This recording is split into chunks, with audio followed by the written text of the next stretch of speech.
একটা জোর থেকে আসতে পারবে না। যাই হোক,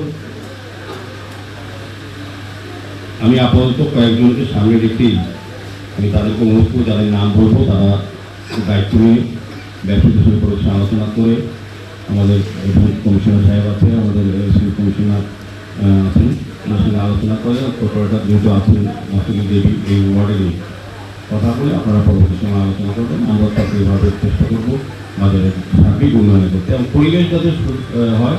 এবং আমি প্রথমেই বলবো যে আপনি দায়িত্ব থাকবে, প্রথম কাজ হবে নেশা যাতে কোনো আখড়া না থাকে, কোনো মদ বা নেশা সামগ্রী বিক্রি না হয়, এটা প্রধান সমস্যা বাজারে। এরপরে দেখবেন যাতে বাজার প্রশস্ত থাকে, কোনো ফায়ার ইনসিডেন্ট বা কোনো কিছু যাতে ফায়ার থেকে করতে পারে, সম্পদ জীবন এবং সম্পদ যাতে রক্ষা করা যায় ব্যবসায়ীদের, এটা দিকে লক্ষ্য রাখবেন। এবং পরিকল্পনা অনেক সরকারের পরিকল্পনা যেটা হবে সেভাবে যাতে ব্যবসায় কাজ করা যায় সেদিকে আপনারা সহযোগিতা করবেন। এই বিষয়টার উপর লক্ষ্য রেখেই কাজ করবেন, দেখবেন আমাদের পুনর্গম উন্নয়ন দপ্তর আমাদের সরকার আপনাদের উন্নয়নে বাকি কাজগুলি করে যাবে। আমি বলবো যে বাজারে উপদেষ্টা হিসাবে তারা আমাকে বা আমাদের কর্পোরেশনকে যারা সহযোগিতা করবেন, নতুন সরকার আছেন তিনি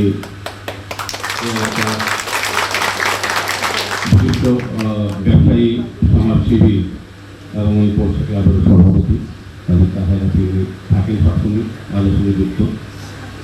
উৎপলতাজি উনি নেই বোধ হয়, উনিও পাশে থাকেন এবং বাজার